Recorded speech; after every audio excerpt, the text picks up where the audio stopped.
You ever have someone laugh in your face while they throw 30 years of your life in the trash? I did, 5 days ago. My name's Ray Hensley. I'm 58 years old, and until last week I was the Senior Systems Operations Manager at a mid-sized tech company called Novuscore. Doesn't sound sexy, I know. We weren't launching rockets or making social media filters, but we kept Fortune 500 infrastructures running when no one else could. When other firms called it a night, we stayed. When their projects failed, we cleaned it up. When their timelines fell apart, we held the glue. And for the last 3 decades, I was that glue. Started in '94 as a help desk guy, answered phones, rebooted printers, sat in cubicles lit like morgues. Over time, I climbed. Never missed a day unless I had to bury someone. Fixed server meltdowns on Christmas Eve. Trained 3 generations of interns, many of whom now wear suits and have titles with the word strategy in them. I never complained, never asked for a bonus, just kept doing the job.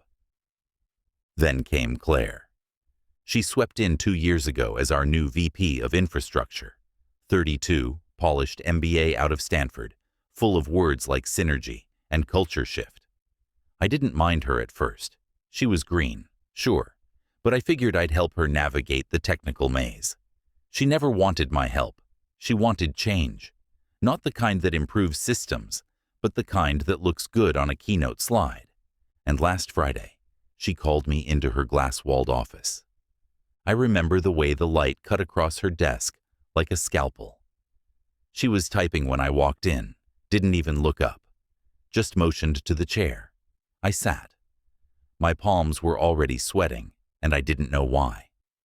She looked at me finally, smiled, and said, "Ray, I want to talk about your energy." I blinked. My what? Your energy, she repeated, smiling like a kindergarten teacher. You have a certain boomer energy. I laughed, thought she was joking. She didn't laugh back. Ray, she continued, her voice tilting towards syrupy condescension.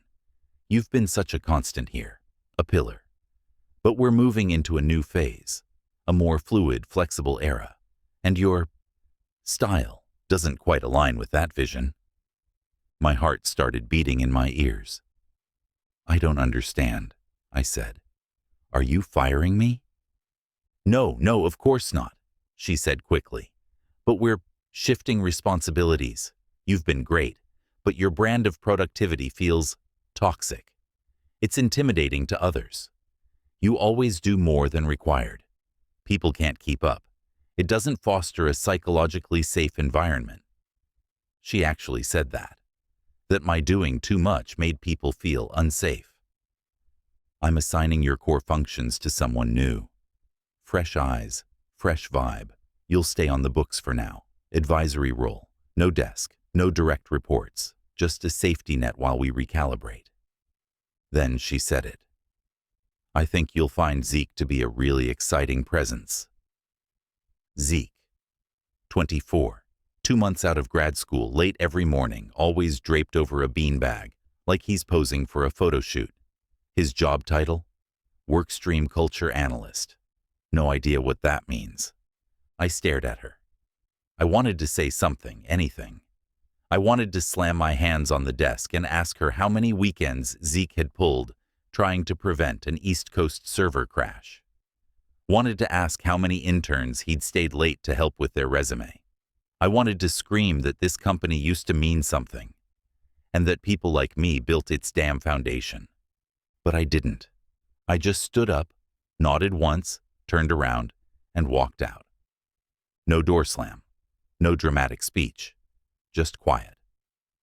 I left my badge on my desk, left the framed photo of my wife from our trip to Maine, left the coffee mug with the chip in the rim, left who I was, walked through the lobby, past the fake moss wall, past the ping-pong table no one used, past the receptionist who gave me a sad smile and mouthed, "I'm sorry."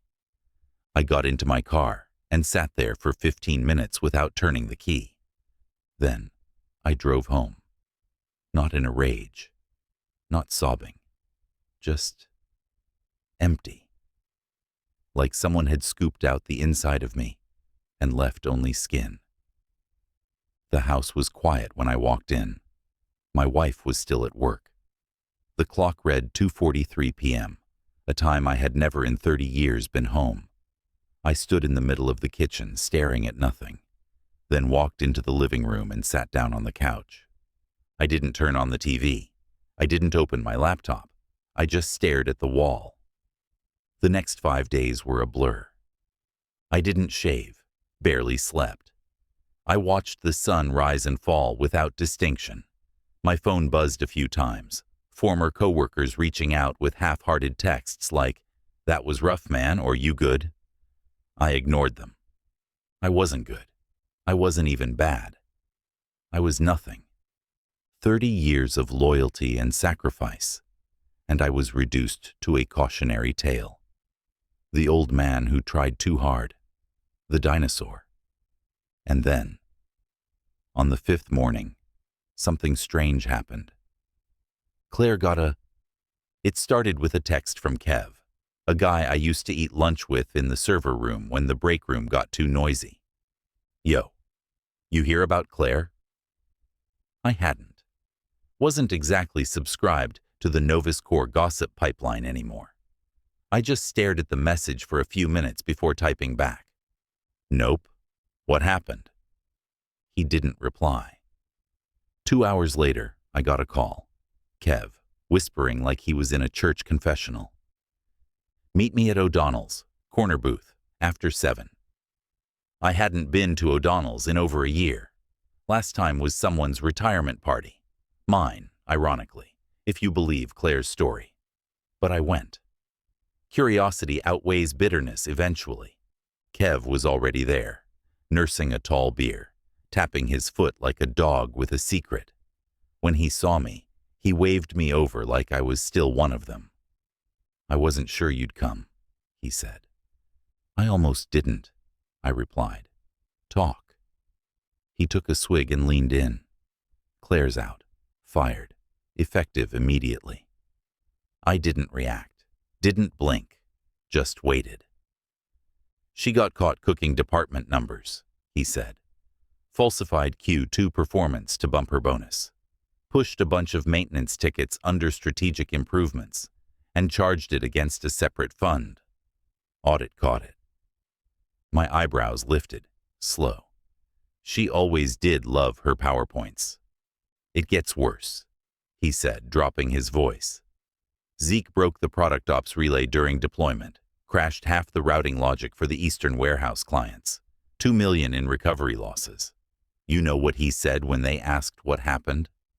I shook my head. He blamed legacy code. Said, "Someone old built it wrong. Dude pointed at a foundation you wrote 15 years ago and called it a bug." I laughed, not loudly, just one hard exhale through my nose. "Didn't that code win an industry compliance award?" "Exactly," Kev said. "That's when legal started sniffing around. Because guess what?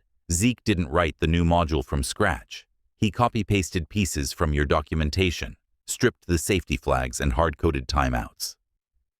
"Jesus," I muttered. "So, he's gone too?" Kev shook his head. "Not yet, but he's walking dead. Claire's fall bought him maybe a week. It should have felt good. Vindication, right? They threw me out like trash and then lit their own house on fire. And for a second, I did feel something. Not joy exactly, but a click, like justice snapping into place. But it didn't last." "What about me?" I asked. Kev blinked. "What do you mean?" "Did anyone say anything? HR, the board, anyone calling to apologize, ask if I'd consult, come back?" Kev looked uncomfortable, drank faster. "Nothing," I said flatly. He nodded, reluctantly. "They're containing it, calling it an unfortunate leadership transition, telling people it's just growing pains. Nobody wants to admit they gutted ops and handed the controls to a guy who still types with 2 fingers. So that was it. Claire had detonated her career. Zeke had fumbled a multi-million-dollar deployment. And me? I was still a ghost, not mentioned, not remembered. Just a silent casualty, swept under the rug so they could pretend their culture shift hadn't been a slow-motion car crash. Kev glanced around and leaned closer. Between you and me, everyone in IT knows what happened. We know who really kept things running. I nodded, slow. That's nice. But it wasn't enough. I paid my tab and left before Kev could say anything else. Drove home in the dark, gripping the wheel like it owed me something. That phantom ache in my chest, the one that had started when Claire smirked and called me toxic, burned hotter now. Not because I wanted revenge. I didn't. I wasn't a saboteur or some bitter burn-it-all-down ex-employee. I just wanted acknowledgement, a sentence, a damn email saying, "You were right." Instead, silence. The next morning, I sat in my garage, staring at the old cardboard boxes I'd brought home from the office. My career in 10 square feet. I opened one. Manuals I'd written, training outlines, system architecture maps, a handwritten thank you note from the CEO, dated 2009. I remembered staying up until 3 a.m. that year, fixing the company's holiday server crash so our online store could process orders. That note had meant something back then. I ran my fingers along the box's edge. If they weren't going to recognize me, fine. But that didn't mean I had to stay invisible. I wasn't going back, no. That ship had sailed and hit a reef, but I wasn't going to sit here letting the people who failed upward rewrite the story. They got their shot. They failed. And I knew every single weak point they left behind, because I built the damn bones of Nova's core. No one survives on a skeleton crew when they've hollowed out the spine. I stood up, walked back inside, and opened my laptop for the first time in days, pulled up my old backups, my admin notes, my documentation, my diagnostics. This wasn't about payback. This was about truth. If they wouldn't give me closure, I'd take it myself. There's a forgotten kind of power in being underestimated. They think because I'm gone, I'm out.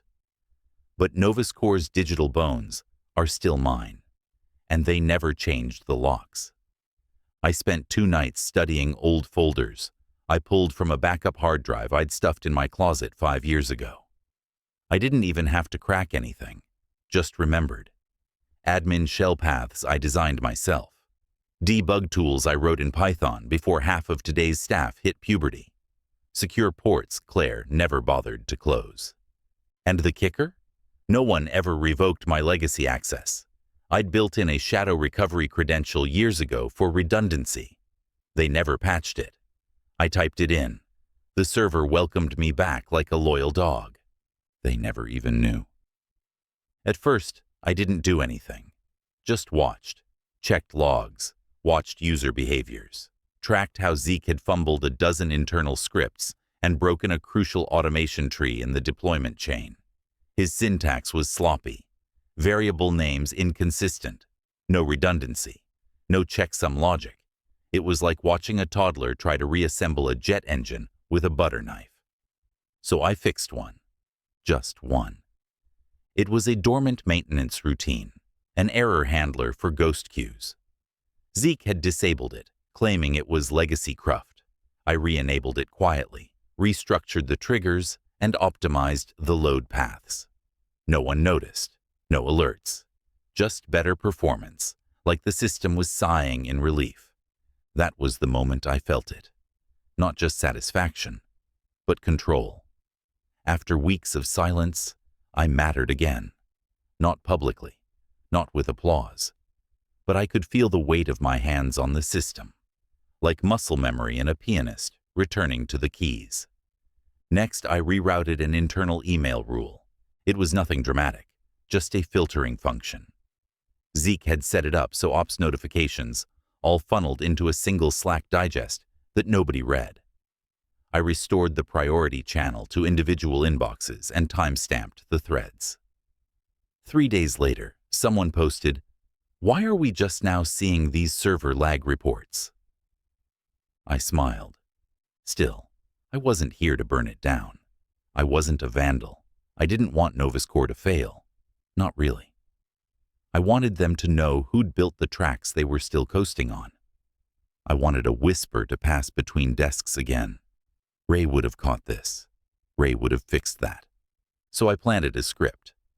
A passive diagnostic, nothing destructive. Just a listener that scanned internal tools for reused code blocks. It cross-referenced system notes and metadata, all tagged with my ID from back in the day. Took me an hour to code, 2 hours to seed into the backend. When it ran, it flagged 32 active scripts with 80% plus match to my original frameworks. 32. One of them still had my name in a comment block. Refactored from our Hensley toolset v2 for emergency load balancing. Zeke had never scrubbed it. I packaged the results into a clean PDF, no signature, no header, just hard data. Then I uploaded it anonymously to the company's Slack number dev corner channel. Watched as the notification blinked online. Nothing happened for 5 minutes. Then 1 reply. Then 5. Then someone tagged Zeke. Then they tagged his manager. And just like that, the wolves started circling. Of course, it wouldn't destroy him. Not immediately. But it would infect the narrative. Make people question. Make them remember. Make them look backward instead of upward. But as I watched it unfold, a new thought crept in. Soft at first, then louder. Like static becoming signal. Maybe this wasn't just about being remembered. Maybe it was about finishing what I started. Novascore had become brittle. The new generation wanted agile, but they had no bones, just dashboards and vibes. And here I was, the last architect who actually understood the blueprints, the kind of infrastructure knowledge you don't teach in a seminar or a Slack thread. So I opened up the last document I'd written before Claire boxed me out. Operations Continuity Master File, V5 Draft. Never published. HR shelved it when Claire took over. Too dense, they said. Too rigid. I updated it. Spent 2 full days rewriting it from scratch. Trimmed the bloat. Added diagram overlays. Converted the logic flow to YAML and wrapped it with real-time test cases. By the time I was done, it hummed. Then I uploaded it. Anonymously. Again. This time to a shared internal drive linked to 3 separate departments. Then I dropped the link in the number product eng channel with a simple message. This fixed the fail-safe triggers in production. Use it or don't. 4 hours later, the file had over 100 views. 6 hours later, someone shared it in the main company-wide Slack. By the next morning, people were calling it the Ghost Manual. Engineers were dissecting it line by line. Someone even tagged it with a custom emoji, a pixelated phantom giving a thumbs up. No one knew it was me. And for now, that was fine. Because they didn't need to see my face. They just needed to realize that some ghosts don't haunt out of bitterness. Some haunt to finish the job. I didn't expect it to blow up like that. I thought the Ghost Manual would circulate quietly, maybe become a useful tool, maybe make a few people question how it showed up. I didn't expect Slack to melt down within a day. I didn't expect Zeke to go from smug beanbag prophet to corporate pariah by lunchtime. It started with a post on the Number Infrastructure Development channel. Someone, probably one of the few engineers left who still remembered how to read logs, posted a screenshot comparing Zeke's published System Optimization Guide to the Ghost Manual, line for line. My indentation, my comments, even my phrasing. He hadn't even changed the wording in most places. He just slapped a cover page on it, renamed a few files, and passed it off like it was his own. By noon, there were 5 more screenshots. Then Slack went quiet. That kind of eerie silence that comes when everyone's reading, eyes wide, mouths shut. You could feel the collective intake of breath. By 2 o'clock, someone dug up an internal email Zeke had sent just last week, claiming he rebuilt the ops continuity from scratch. That email got forwarded, and forwarded, and forwarded again. By 3, I saw it posted to a Reddit thread called r/techshame. That's when it crossed a line. Zeke wasn't just in trouble internally, he was a meme.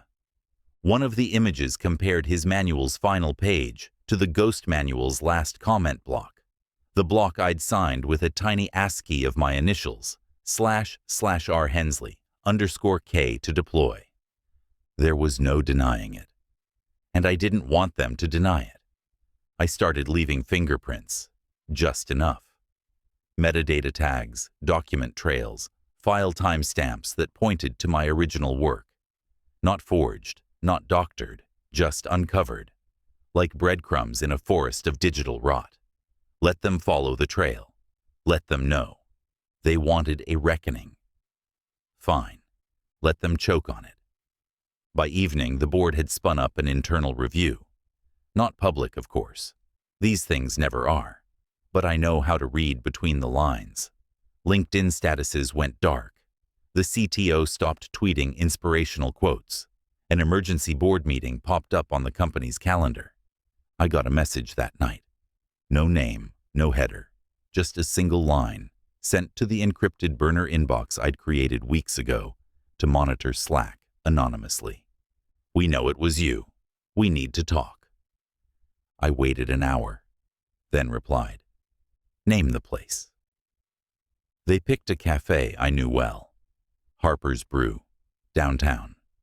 Used to be the unofficial neutral zone for interdepartmental meetings, one of those places with mismatched furniture and slow jazz, humming under the floorboards. I got there early and sat near the back, sipping black coffee like I hadn't just lit a match and tossed it into a corporate powder keg. She arrived right on time. Sarah Whitmore, former project lead, sharp, tough, smarter than most of the suits she reported to. We'd worked together for a decade, off and on.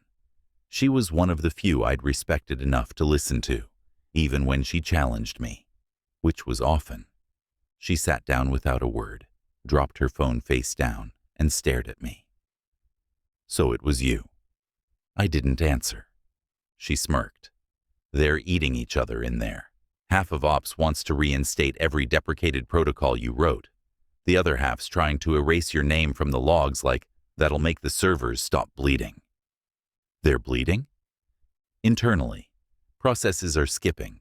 Deployments are colliding with phantom branches. Systems are still running, but barely. They don't know how to breathe without your oxygen. I leaned back. Let it wash over me. Why'd you do it? She asked. You could have stayed gone. I did stay gone, I said. They dragged me back every time they ran one of my systems. They just didn't want to admit it. She looked down, then back up. They want you back, officially. You could name your terms. CTO, consultant, whatever you want. No. That stopped her. No. I don't clean up messes anymore, Sarah. Not theirs. Not after what they did. She was quiet for a moment. So what now? You just haunt the place? Whisper through scripts and pull puppet strings? Maybe, I said. Maybe I remind them what happens when you tear down a house and forget who poured the foundation. She shook her head. This can't be about revenge. It's not, I said, and I meant it. It's about truth. It's about legacy.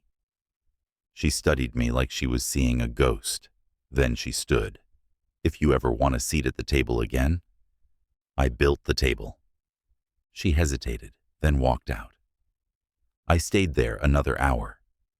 Let the noise of the cafe swirl around me, tapped my fingers against the cup, feeling something strange coil inside me. Not anger, not pride. Purpose. I wasn't done, not even close. They offered me a check to shut up, a tidy little settlement wrapped in legal disclaimers. dusted with NDA clauses like powdered sugar on something they hoped I'd swallow. I read it once, twice. It wasn't an apology. It wasn't justice. But it was something they'd never given me before. Acknowledgement. They knew I could burn the whole place down. They wanted to buy my silence before someone else figured that out. So I took the money. Not because I needed it. God knows I'd lived lean enough to survive without their hush fund, but because it felt like reclaiming a debt. Payment for 3 decades of early mornings, late nights, and ignored wisdom. For the time I spent building a cathedral, only to be told the future needed open floor plans and collaboration pods. I didn't spend it on revenge. I started something new. It began with a list. Names I'd scribbled on napkins, notebooks, receipts, people I used to work with, people like me, cast off, underestimated, labeled as outdated or too stuck in their ways.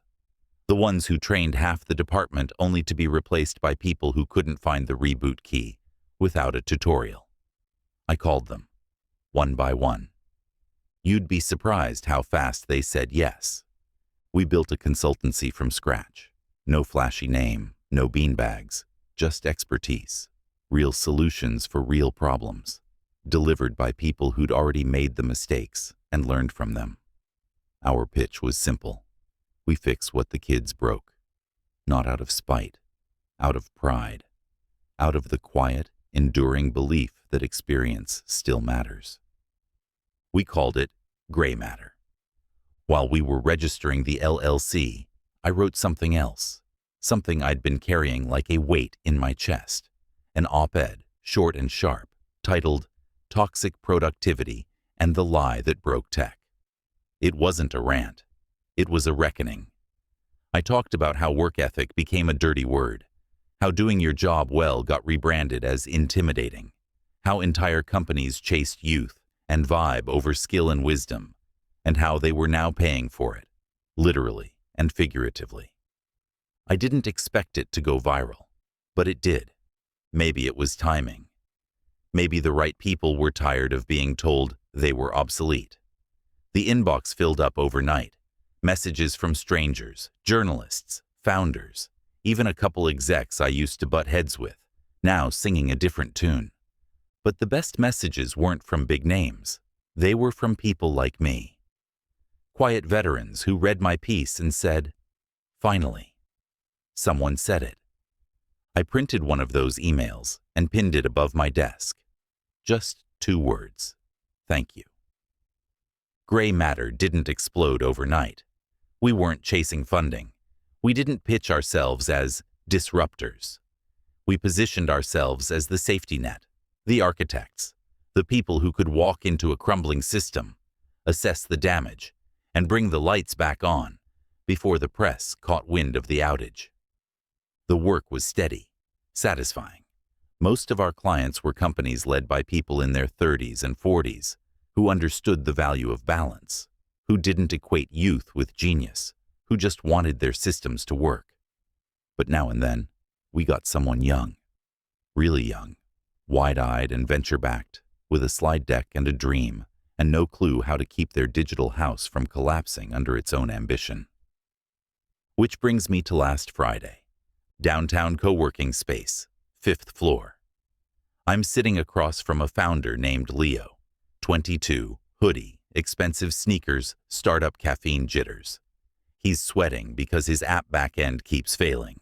His dev team is in over their heads, and his investors are starting to ask pointed questions. He looks at me like I'm some ancient wizard, half terrified, half desperate. "What's the first thing we should fix?" he asks. I glance around the glass conference room. There are dry erase walls covered in nonsense flowcharts, a motivational poster with a gorilla lifting weights, and in the corner, 2 sagging beanbag chairs, already starting to split at the seams. I crack my knuckles and smile. "First," I say, "let's talk about your beanbag chairs." He laughs, a little confused, but he nods, and we get to work. It wasn't the path I thought I'd take. I didn't plan to spend the twilight of my career proving my own worth. But maybe that's the point. Maybe legacy isn't something you leave behind. Maybe it's something you build forward piece by piece, in the hands of people who finally learn to listen. They called me toxic. Turns out I was the antidote.